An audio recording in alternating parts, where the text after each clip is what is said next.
Hi guys, how we doing? We got the fourth episode of the BarstoolDMV-Baltimore Podcast. RDT here. We got Banks with our first guest, Barstool Riggs. How we doing, guys? Good, good. How you guys doing? I'm doing fantastic. It's been a busy week for sports around here, so might as well dive in. What we got tonight? Big week, for sports for us, Banks. We had, Terps basketball, Terps football. We had some Orioles, but I figure since we have our first guest, big college basketball guy, great stuff, great reads on Barstool. If you're interested in college basketball, he does a lot of good stuff. Talk about Riggs for a second. So how you liking Barstool? What are you liking about it? Just give us, a little background about yourself too. Well, I'm enjoying the self-confidence boost I've gotten from all the comment section and tweets, but no, it's been good. I mean, it's been pretty well received. A little bit back about mention on Yuppie Junk. I got started. I've been writing about college basketball on some other sites. In my previous life, covered Kentucky basketball about 7 years ago now, 6 years ago now. So kind of always had a college basketball background. And thanks to our friend Clem and a little bit of help from KFC, who kind of directed me the right way, just emailed K Marco and he looked at some of my stuff and said, yeah, sure, why not? So, but yeah, I grew up not far from you guys. Grew up in York, Pennsylvania, so I am very familiar with the DMV area and Baltimore as a whole. In fact, I've hung out with Banks in Baltimore. What was that, August or so? Something like that.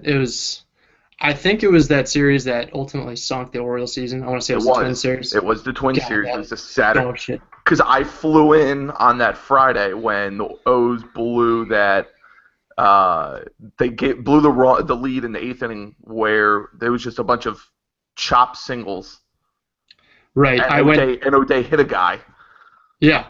That was the same. It was a 4-game set, and I went to that Thursday game where it got rained out until the game started maybe 10:30. It was my dad's birthday, and then the Twins just took a gigantic dump all over us. We were down 8-0 by the end of the second inning. It was a vintage 2015 Miguel Gonzalez performance. It was complete shit. So that was the beginning of the end for the O's. Not that they had a ton going for them at the time, but they were in the mix. They were fighting, and then they just went off the tracks there. So they did. And that weekend was not pretty for those. But yeah, so grew up, like I said, not far from Baltimore. Now, how far is that from Baltimore? My parents' house, or the house I grew up in, to Camden Yards, door to door, is probably about 50 minutes. Okay, that's honestly not that different from me, actually. So yeah, no, like I live maybe 15 minutes from the Maryland border. Yeah. So it's not long at all to get there. How far is that from Philly, and then what is that area like? Is it? It's a weird area. So it's about hour and a half, 2 hours to downtown Philly. I live on the west side of York. I grew up on the west side of York. If you're on the east side, it cuts off about 20, 30 minutes to Philly. But it's a weird area because it's so mixed. So you get a lot of Philly fans, a lot of people, Baltimore fans. You get a ton of Pittsburgh fans. You get scattered with a couple D.C. people, and you get a decent amount of New York people. So it's kind of the melting pot right there. It's obviously dominated by Baltimore, Philly, and Pittsburgh. But, between those 5 sports cities, you get a little bit of everything. So it's weird, though. I forget who gets the market now for CBS. I think Baltimore gets it. That was a couple years ago. There was a big dispute because it was always a Pittsburgh market.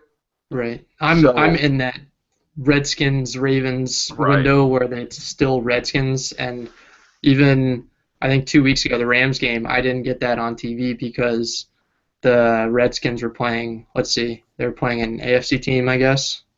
So they took our spot on CBS. I didn't get the game. So I had to stream it. That was It's a struggle I've had to deal with my whole life. It's terrible. That's why I've had Sunday Now, tickets since I was about 10. I was going to say, how did York? Because I know the Orioles have their team store there, and it's like they have. Yeah. It seems just like a kind of a weird place to set that up right in the middle, or not in the middle of Pennsylvania, but over the border. Yeah, I think it's just because there's so many. A lot of people live in York that work in like Timonium and like Hunt Valley in that area, or even down to. I grew up with people whose parents worked in Baltimore, lived in York, and would just drive to Timonium and hop on the light rail in. So I mean, it's kind of just go into a market, and that the store's pretty big there in the mall. I mean, I remember being a kid going to get. That's where you had to go get tickets, beforehand. So I remember. I mean, it's a decent sized store, so it makes sense from that aspect. But yeah, I always hear the ads on when I'm listening to. It's on the at bat radio. But what is it? Every Tuesday they send a player down to the Orioles store at the Galleria. Right. I feel like. That just seems like the most absurd thing when I'm at a game and they're like, "Oh, Yeah, Pennsylvania! something Like, like who that. the fuck's gonna go up to Pennsylvania to go see Right. this player?" Well, little do you know, it's only 45, 50 Right. minutes. It's not bad at all. It's literally just 83 the entire time. Okay, so you're an Orioles fan. You're 45, 50 minutes from Baltimore. Yep. How do you become a Giants fan, a Knicks fan, etc.? I'm New York everything except baseball. Rangers. So yeah, Rangers. I mean, I'm not a huge hockey fan. Rangers. I go to a lot of Jackets games, so it's not like I go nuts for any team. If I'm picking a team, it's the Rangers. So my family's from North Jersey. I was born in Jersey. We moved when I was young, so it was always Giants from the get-go. It was always Knicks from the get-go. Baseball was a little weird. My dad is a Mets fan. My mom's side, all Yankees fans. And my dad's dad was he didn't like the Yankees, but he was a Brooklyn Dodgers fan. So he kind of, I guess, like a little bit more Mets than anything else.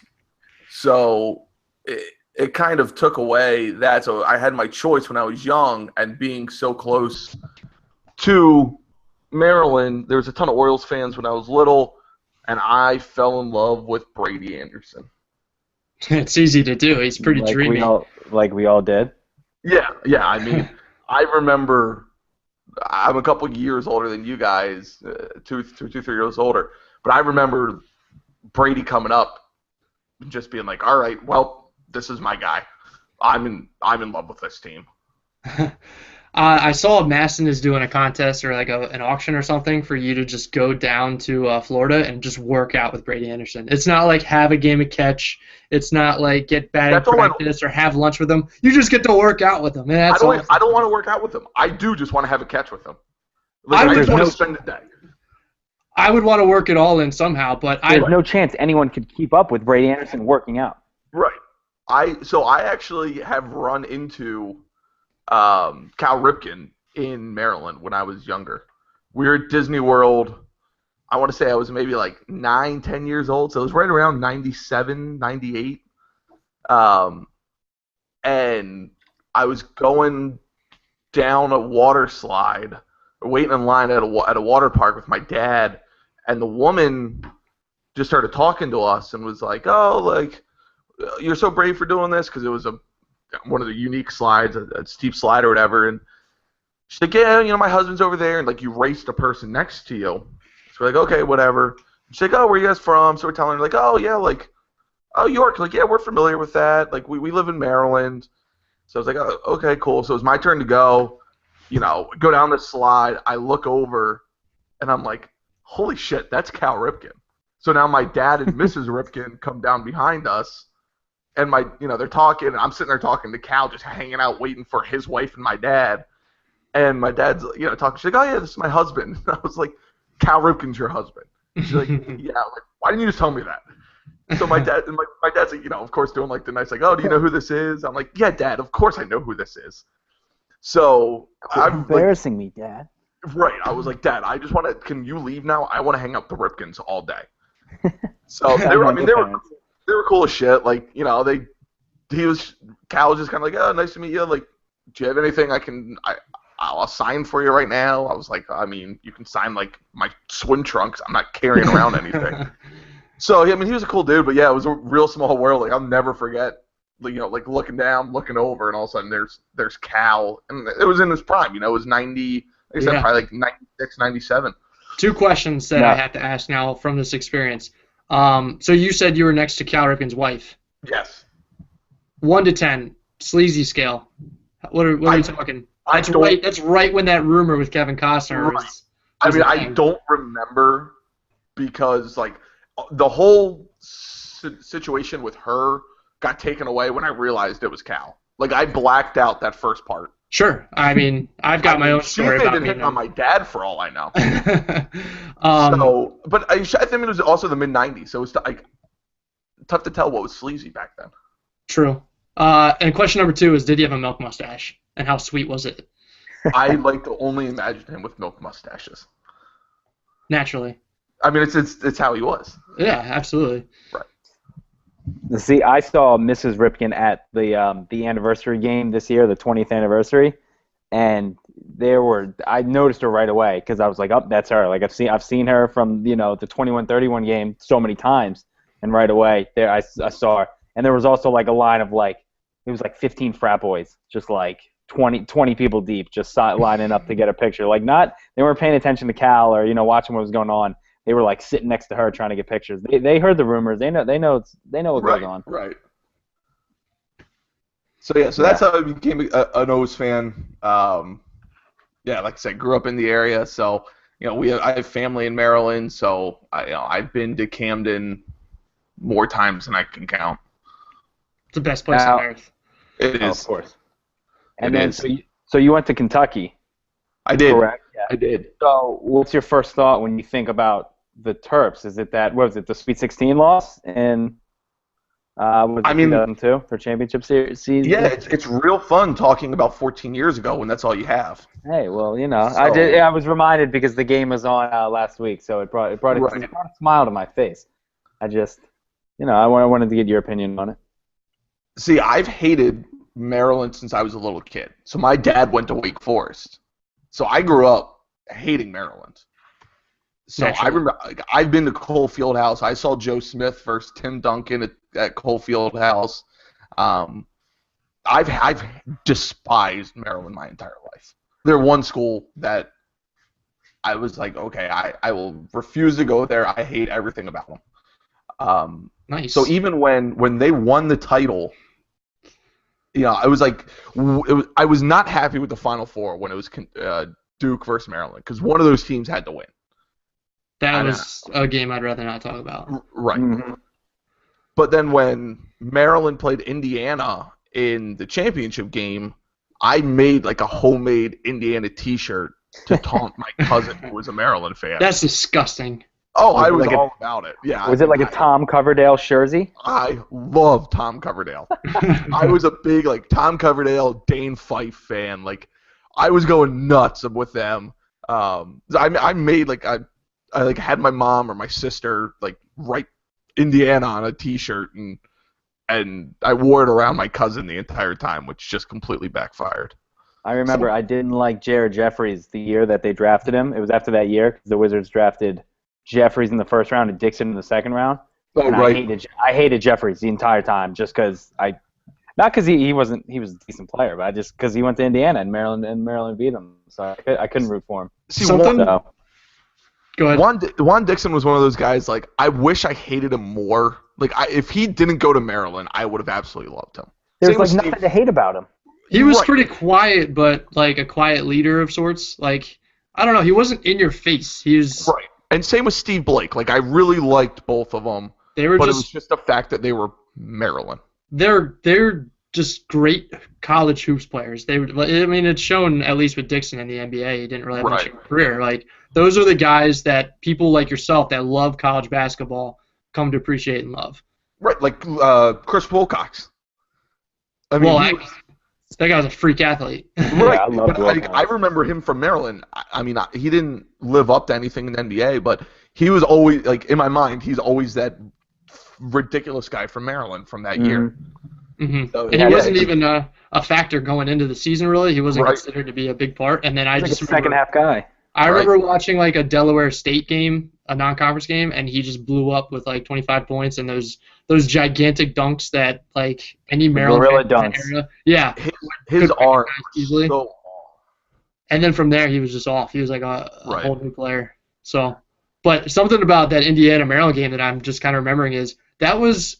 I mean, we look back on it fondly, but that might have been the most boring basketball game ever played. Oh, it was extremely uneventful. It was not. It's up there. It was not a blowout. There wasn't a big run by either team at any point. We just like consistently like were up by 5 to 8 points most of the game and like pulled away a little bit at the end. It was like UConn Georgia Tech from what was that 2004? Something. That was the Emeka Okafor, right? Yeah, when Luke Schencher and Jarrett Jack for Georgia Tech. It was one of those games. Like a bunch of friends came over to my parents' house to like watch the game, and we were hanging out watching it, and it was just like, I mean, it's hard to like. This is really the title game that we're watching right now. I'm sure that the ratings back then, like I didn't care about the ratings or anything back then, but how it was probably a very low-rated game, Maryland, Indiana at that time. I mean, you had Juan Dixon and Steve Blake, but still, you didn't. I don't know. I feel like back then there wasn't a real big.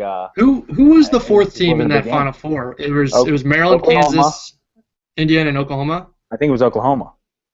No, in 2000, you're talking the year you guys won it. 2002, we played Kansas in the Final Four. You might be getting it mixed up with 01 when we played Duke in the Final Four. Right. Was that the Hollis Price Oklahoma team?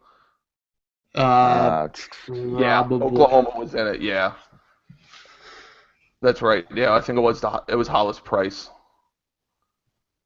Yeah, I don't know how the ratings would have been changed if it was Oklahoma, but I mean, whatever. Who cares? We won a national championship. I mean, I'm sure people were tuned in.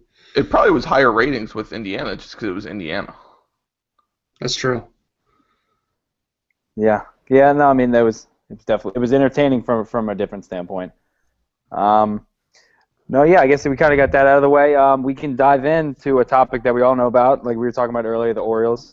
They've made some moves this week. It's been kind of weird. I don't know how you guys feel about the whole Chris Davis situation going down right now. I mean, you know, I guess we've all kind of talked about it, but what, $150 million, the 7-year deal? Would you have been fine with that, guys? Yes. It's not my money. I don't give a shit. Pay the guy. Exactly. The 7 for 150. Yeah. Yeah, 7/150.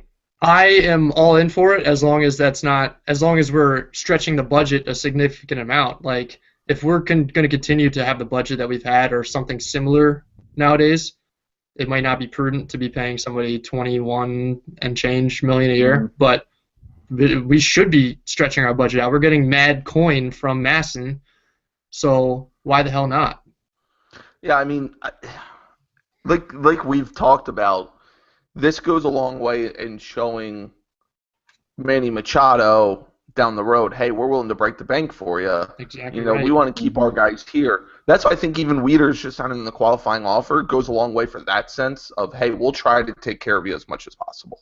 Yeah, and because like you were saying with Manny, turn the corner. Yeah. So it's just, what does it show a guy like Scope, who in a few years is going to be up for this too, and Gossman in a few years, and you know, some of the guys like that, the younger guys who you got to prove it to them now, because you know, like I said, before we know it, I think Manny's a free agent after 2018. If he gets to free agency, he's not coming back.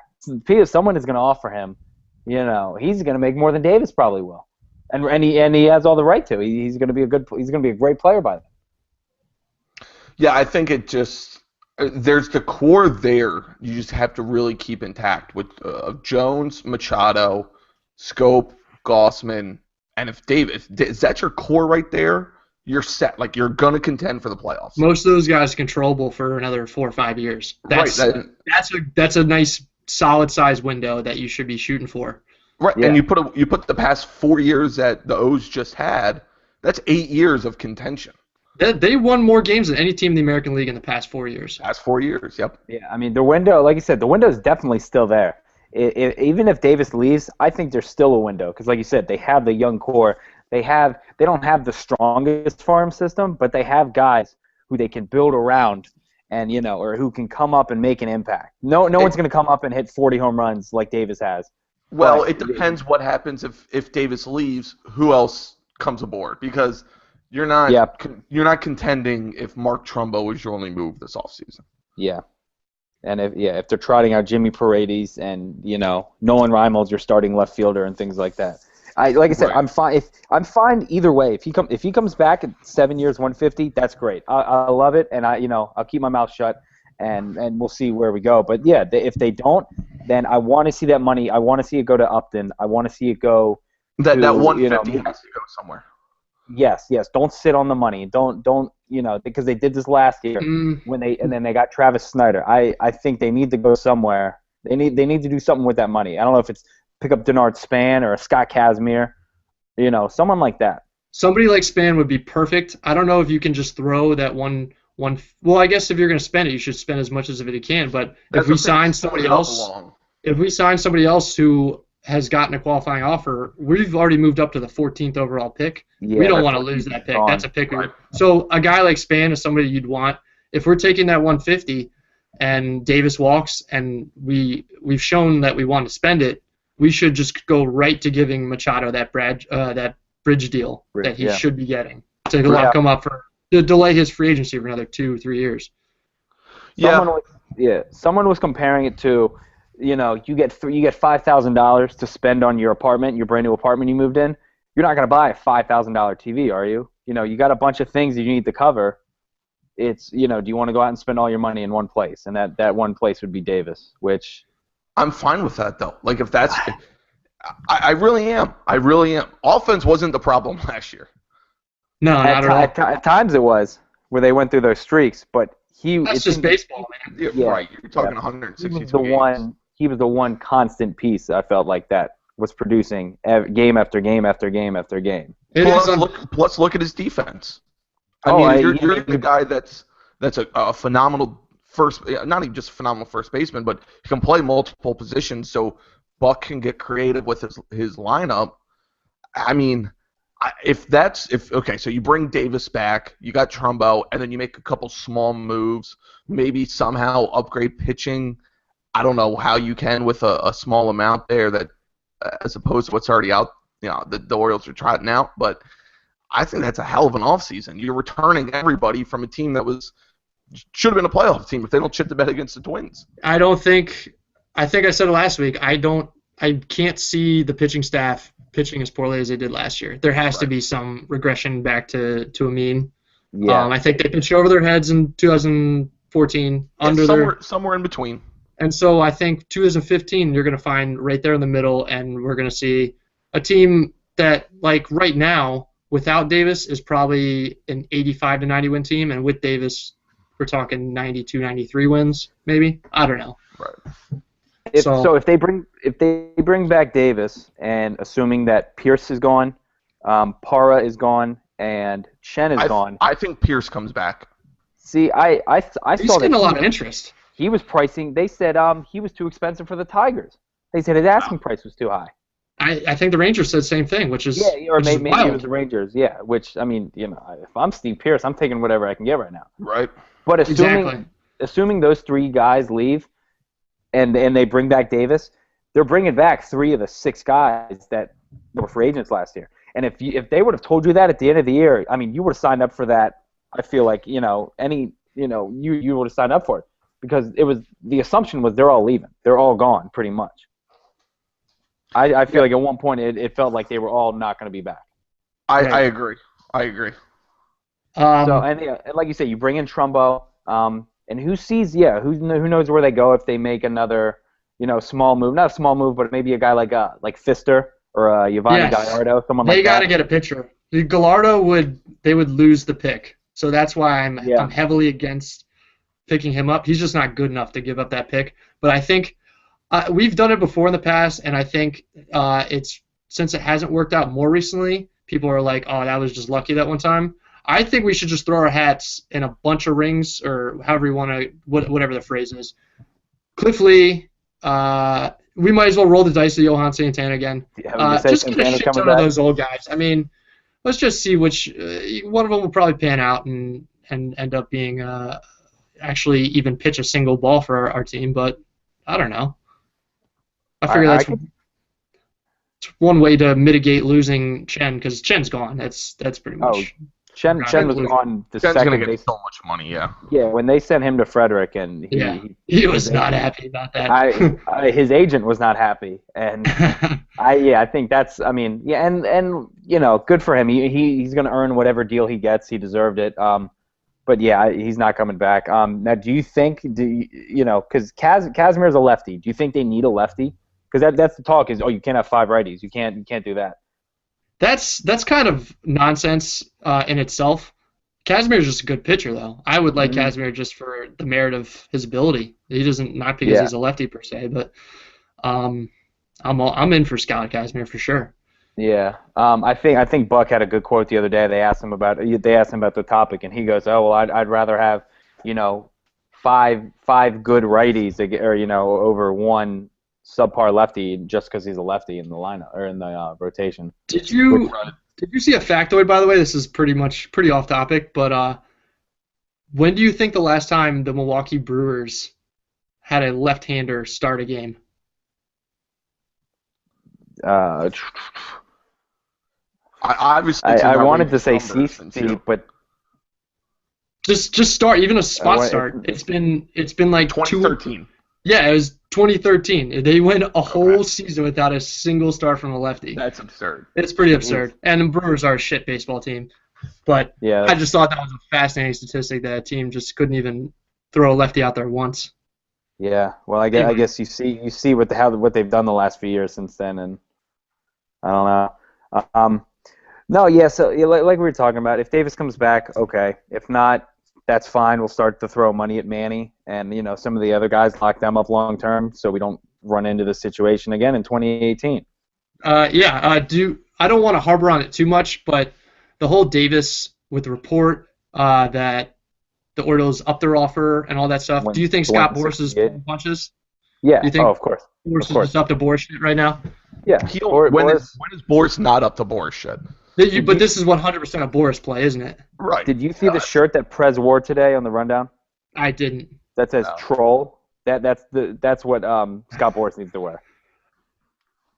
Are you concerned that Duquette is, as he probably shouldn't, he's just not putting up with his shit? He's just said, okay, if you're going to play bullshit like that, we're going to pull the deal for a bit and see how things work out for you? Good. Call his bluff. I tweeted the other day with the deadline for his deal, the supposed 7 for 150 or 168, whatever they offered. Yeah, I thought that, number one, when Boras saw that, he was going to say no way. He's not going to put up with that crap. He's not, because I feel like if he takes that, then it makes Boras, it makes him look weak, and he doesn't want to look weak. He's the big swinging dick out there. So he wants to make the rules. He doesn't want people to enforce it on that. But I definitely think that it was Boras who leaked that. I think it had to be. Yeah. For sure. No one else would have, unless a source from another team trying to swoop in somehow. I couldn't help but notice it was the national source. It was Rosenthal that said that the Orioles upped the offer, and then all the Orioles beat writers all came in at the same time and just said, no, the Orioles actually didn't up their offer. No chance that they did. Rosenthal's an Orioles guy. That's true. He got his looks from my hometown paper. But do you think Rosenthal is just a puppet for Boras? Do you think Boras just leaked that to Rosenthal just to kind of... Is he like the Adam Schefter and Shanahan? I could totally see Rosenthal being a puppet. I don't think so. No, I don't know. I think Rosenthal's a good reporter. Fair enough. I think he's definitely good at his job. I could see him... I don't know. Taking some inside information from him? Yeah, I could see some give and take there. Yeah. No, I don't know. Let me see. I'm trying to think anything else Orioles related. I guess if you real quick, both you guys, give me going into this offseason, what would have been your wish list? Give me 4 players each that you would have wanted them to go after, or one big player like a Davis. Davis was number 1 on my wish list. Bring back our guy. That's the way I look at it. Okay. I'm a huge Davis fan. I think, for me, it's that sentiment from the season where the Orioles got into the wild card, beat the Rangers. That team kind of holds that special place, and Davis was one of those key players. Bring back our guy. Davis was number one. Banks, I mean, you talked about it quite a bit, but Jason Hayward was on the wish list for both of us. I mean, those two, and then, I mean, you want to talk about real wish lists. I mean, yeah, signing like a Greinke would have been nice, but would have been cool. Right, right. I love how nobody said David Price because that dude's a plug. Yeah, I mean, Davis is number one. Hayward probably number two. He's just a great fit for the lineup for the Orioles. It's just never going to happen. But well, actually, if Davis walks, that's a good place to maybe throw $150 million. He'd be a good bat at the top of the order. He can play great defense. But I feel like he's too good a defender with Jones, where Hayward maybe should be playing center over Jones if that were to occur, which it's not going to. But that would happen. But because didn't he want 10 for $200 million? I heard something like that. Yeah, I mean, who knows how. So what's wrong with 7 for $150? I mean, he's still getting this $20 million a year. Plus he's 26, so he's younger than him. Money. Yeah. All right. Yeah. And then who else was it? I mean, it was really just those two for me, and then I mean, the pitching, obviously, if you want to talk about real wish list, yeah, Greinke and Price would have been nice to get. I guess I should have said realistic. If we're talking realistic, I would throw Scott Kazmir on there. Yep. I would like to see Gerardo Parra back. I think he's a good defender. I think his bat is in between where he hit in the first half of the year in the National League and where he hit when he came over. But his defense is it's prime. It's great defense. Yeah. So that's three. So what's your ideal? I'll ask you guys this. What's your ideal starting lineup opening day? Ooh. Take out matchups out of it. Just what's your ideal starting lineup? Let me see. I guess we could start in left. I would have said a guy like I would have said like Denard Span. We go Jones in center. We'll go Parra in right. Davis at first, obviously. Scope, Hardy, Manny. At the beginning of free agency, I would have said Joseph behind. I may still go Joseph at catcher. I'd say I go Wieters. Yeah. Trumbo, either one of them. Trumbo at DH. And I guess we're doing Tillman on the mound again. Right now, it's actually, if you think about it, with Davis, we're pretty set. I mean, you're throwing Span there. Take Span out of it. Put Trumbo in left. It's a hit on defense, but it gets his bat in the lineup, and it gets Wieters and catch Joseph. But couldn't you turn in like a Paredes or someone like that to play the outfield? Nah, not Paredes, unless his glove has gotten better. I'm just saying, like you get someone like that to play the outfield, then you don't have to. You can. I think, like we said, I think if you get Davis back, you're set. And that team's winning 85 games minimum. That's where you could throw in a guy like Pierce, and Pierce. Yeah, you could great point. Left, yep. Pierce right, and like I said, I thought he would have been cheap. I thought he would have been a prime guy to go after. Right. I thought he'd be automatically back to Baltimore. Yeah, but I guess I don't know who his agent is, but it seems like he's pricing himself out. Sure. So, and I'm guessing we'll see. I don't know if we'll see Davis fall anytime soon, or see what he does. But I mean, I could also imagine in February, if he doesn't have a deal, if he doesn't have the 180, 200 million that he wants, that maybe Boris does crawl back. But I'm guessing it'll be too late by then. Orioles have spent all their cash. I don't see Duquette not signing a first baseman or figuring that out. But I guess Trumbo gives them that cushion where they can worst comes to worst, we'll throw Trumbo at first and we're fine. DH Wieters and catch Joseph and get a cheap outfielder. Pierce. Plus, you also got a guy like Daryl Alvarez who. Yeah, there's a couple of guys that deserve to get a little bit of a shot, an extended shot, and Alvarez is one of those guys. So so. Interesting stuff. I mean, like you said, I think anyway, they're going to be all right. They're not going to be a last place team in the AL East. AL East is getting tougher though, but I'm not losing any hope yet. No. The Rays are going to stink. Yeah. Plus, you still have O'Day and Britton in the back end of your bullpen. Back end of that bullpen is fantastic. With Givens and Brock, Brock is good too. Dude, Mattis isn't that bad. Like, I know he's got the stigma. He's like the scapegoat. Mattis is not terrible. He's not good necessarily, but everybody just remembers the few times that he just doesn't get the one guy out he needs to, and it sticks in people's minds. He's that guy where it seems like he gives up a run every appearance, but then you look at his ERA and it's like 2.6 or 2.7, something like that. Mm-hmm. So speaking of former Orioles, I just saw on the bottom line Mark Reynolds signed with the Rockies today. That's a great spot for him. He might hit a million home runs. That's awesome. He's going to get eaten alive by those NL West pitchers, though. They're just going to dice him up. But he got a year for $2.6 million. Good for him, man. Yeah, good. Heck, I would have brought him back for that, but I guess you got Trumbo. But I'm saying, same guy. Him and Trumbo are the absolute same guy. He's gonna hit so many homers in Coors Field. They're gonna go so far.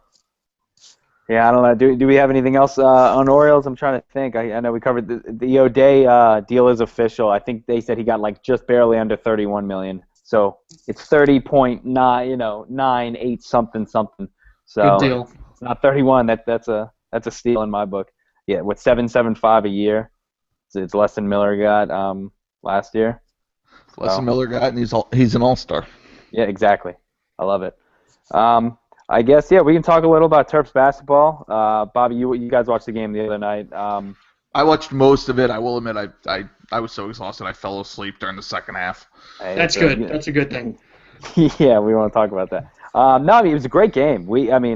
It looked like UConn was going to get run out of the building in the first half, and then they kind of hung around, kind of crept back in. I think they were down 3 with 4 minutes left, Banks, and that's when Kevin Ollie threw his binder and his schoolwork on the court and got a tee, and it seemed to not give Maryland the momentum, but they kind of took the momentum away from UConn.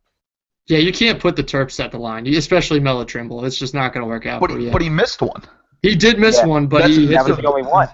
Right, but that's the difference, though. I mean, when Ollie got that technical, you're talking about Trimble going 1 for 2 from the line. He was already going to the line. He made the other 2. Well, that's what I'm saying. Like, he would have, take away those 2 points. Mm-hmm.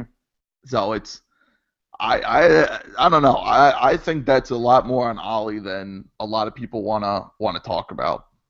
What's on Ollie? Just you can't get a technical there. Oh, absolutely. The fact that he didn't really accept accountability for it after. Like it's one of those. It's tough to say it lost them the game, because obviously they didn't play well at all the first half, but it prevented them to win the game. That's also one of those games where a coach should, in hindsight, even if it wasn't really his fault, should use that as an opportunity to deflect the blame from anybody else and say, right, I screwed up tonight, guys. I need to be better.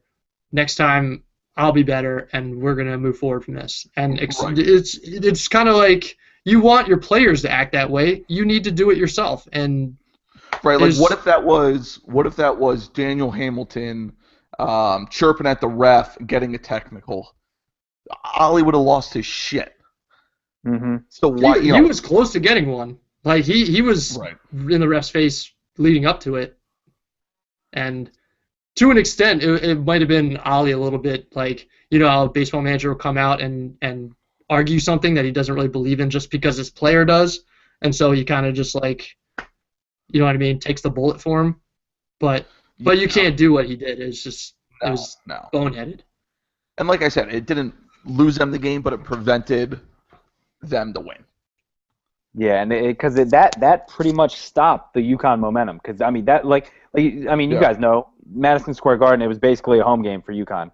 I had some friends that were there, and they said it was just all Huskies. And you had Ray Allen sitting courtside, and you had Ben Gordon, and I think Rip Hamilton was there. It's a home game for them, and that really kind of deflated them when they had all the momentum in the world, and it looked like Maryland was kind of on the ropes. And UConn is a good enough 3-point shooting team that if they needed to get one, I wouldn't have been confident in Maryland's defense. They were getting them. They were getting their buckets. No, I'm saying they need one more to tie the game. I'm not confident that Maryland's stopping them. To be honest, we weren't either. I mean, if right.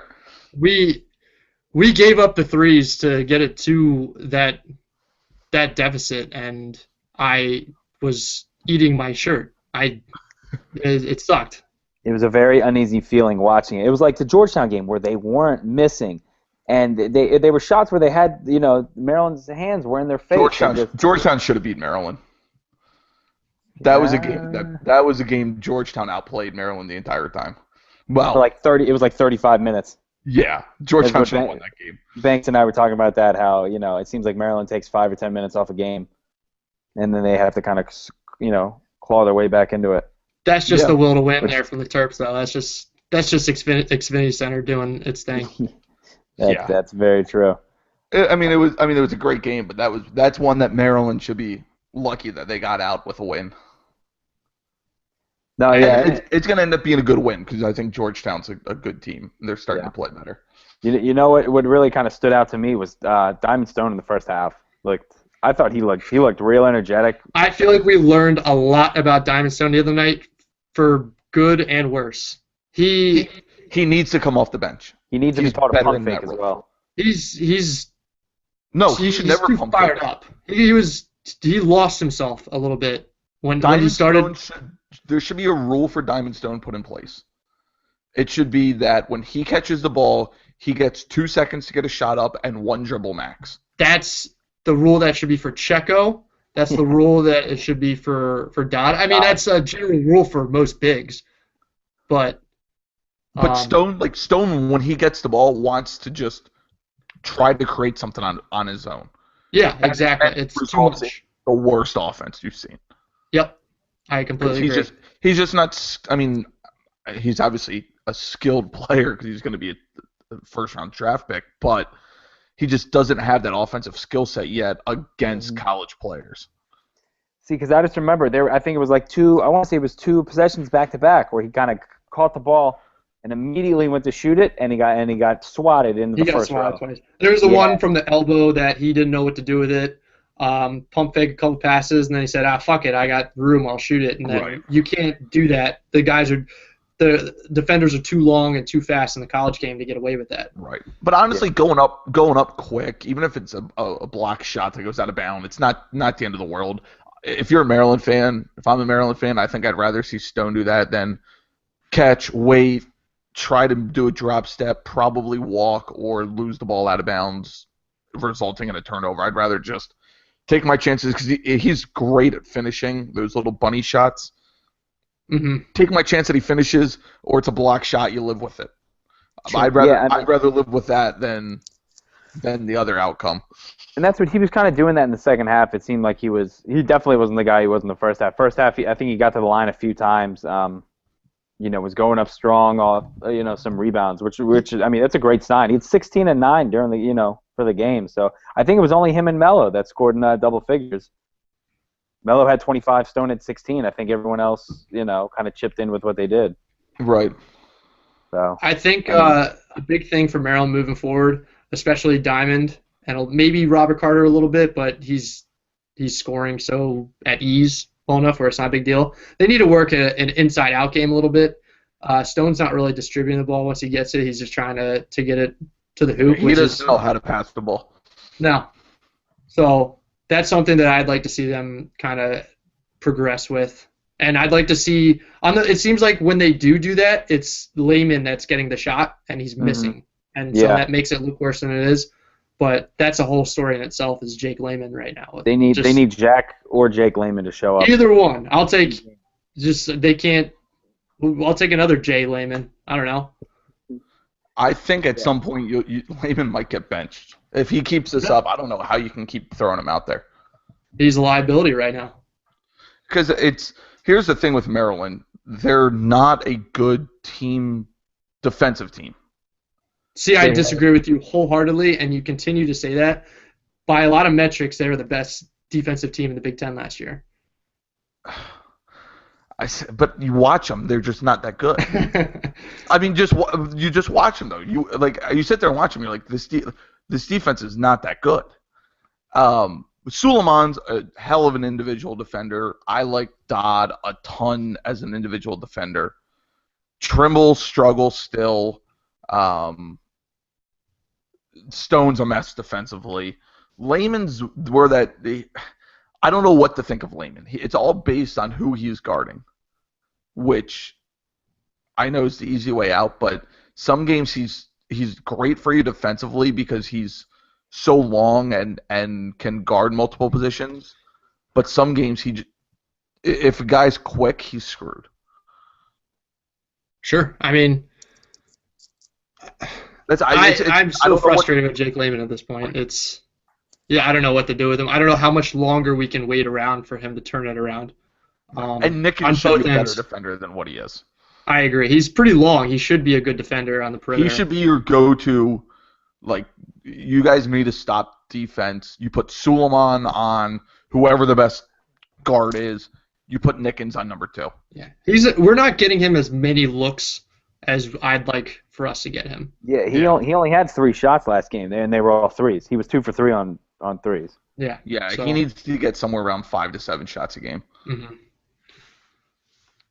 But hopefully, I'm thinking he's one of those guys that'll heat up as the season goes on.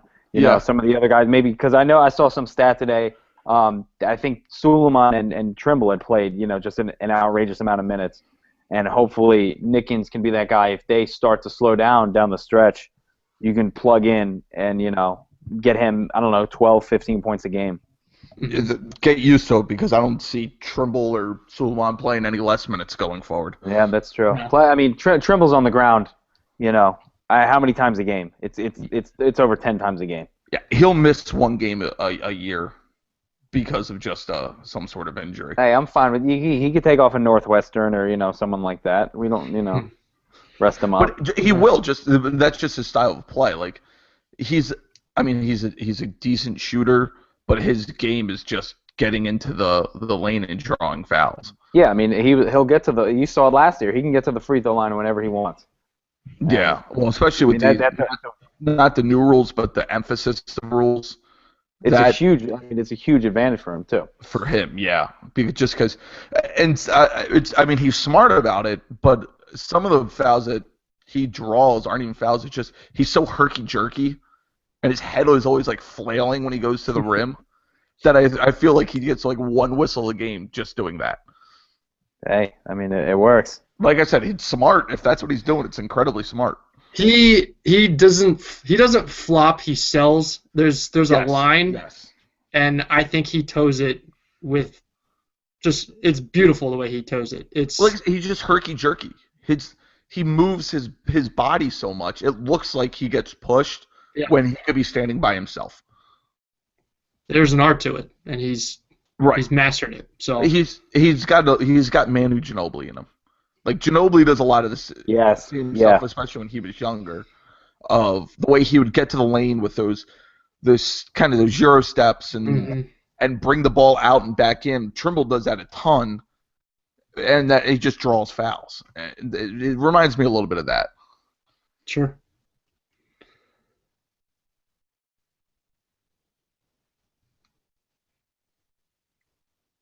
So what else is that about? Oh, how about a top 5 here, Bobby? What do you have for your college hoops top 5? As of right now, like present day, right now, top 5. Sure. Like we've seen a month or so of basketball. Like who do I think is the best 5 right now? Not who I think will be the best 5 come March.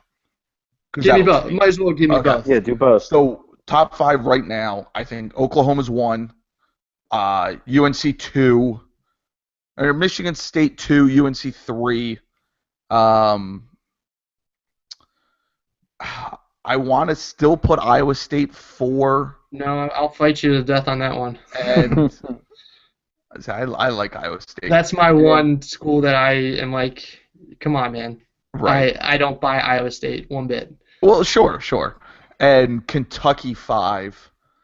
I think come March, your top 5 in some order will be Carolina, Oklahoma, Kentucky, Maryland, and I want to say Kansas. I was Somehow, gonna say Kansas I would think probably that'll be- probably be your 5 favorites heading in.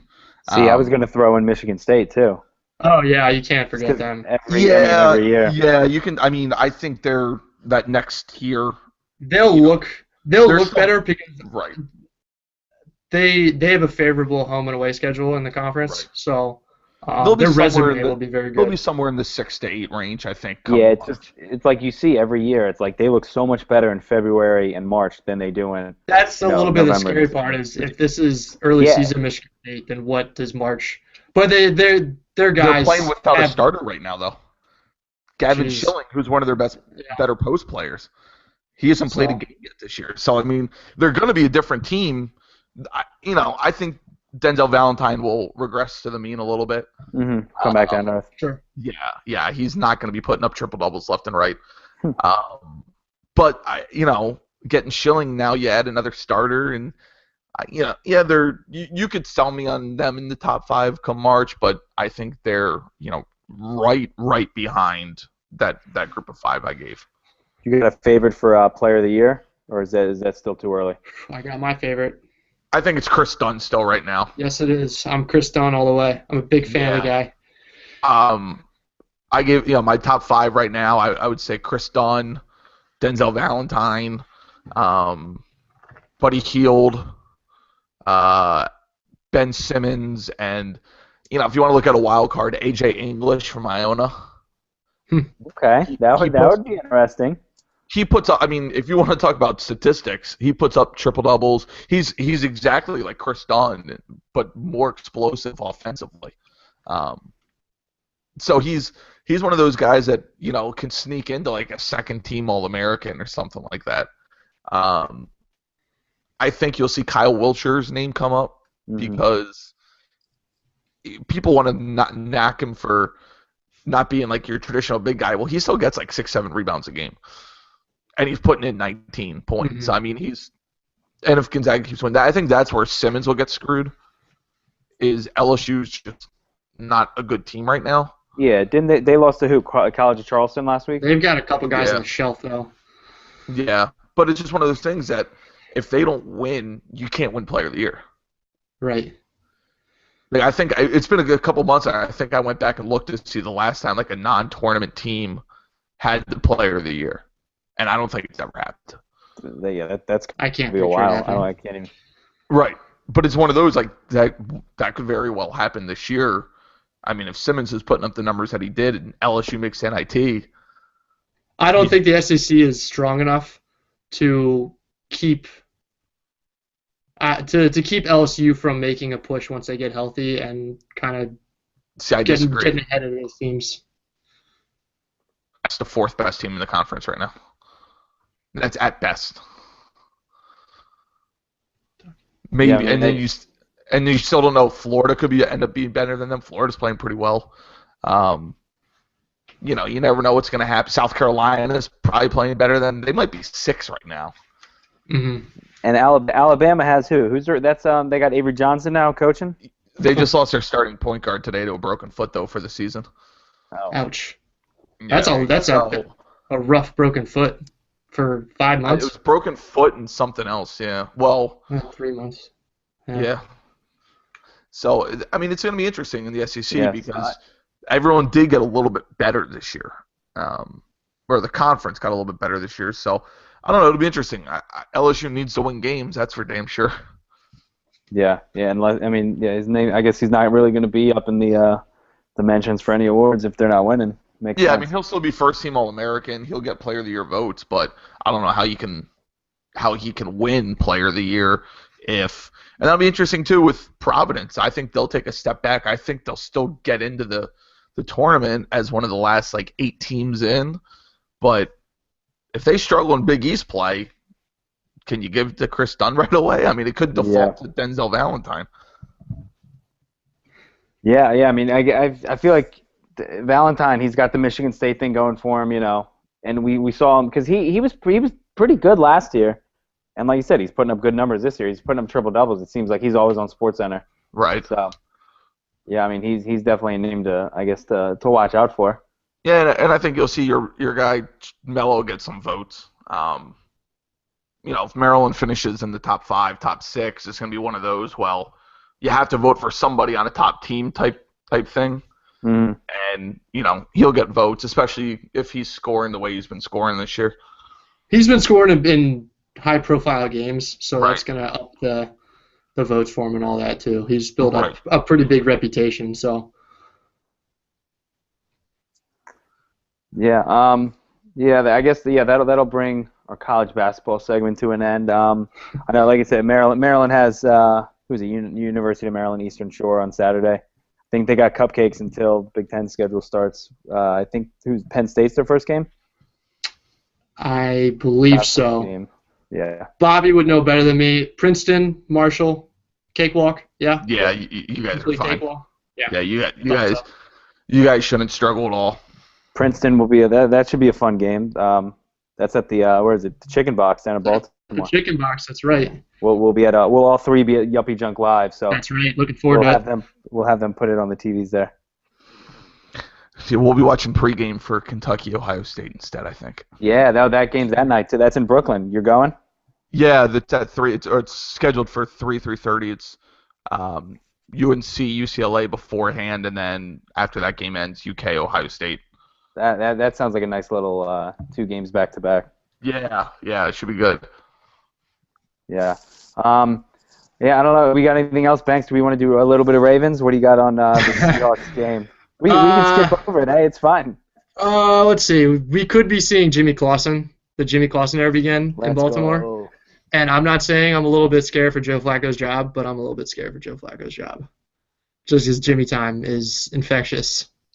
I'm already feeling it, and I haven't even seen him throw a single pass for the Ravens. So I love my boy Joe, but I'm a little worried about him. So the best thing about the Ravens game on Sunday was Harbaugh warming up Clausen on the side, catching the pass Clausen on the sideline. That's so classic. I love it. That was just so typical Harbaugh. Like it was unbelievable, but it was the most. It was perfect. You could see the wheels spinning as Jim was walking around the sideline, standing next to John. Like, how can I affect this football game? How can I win it and take the credit away from everybody else and just be the hero here? Yeah. You could just I don't know, get him on a football sideline and magic happens. I could see it in his face. He wanted it so bad.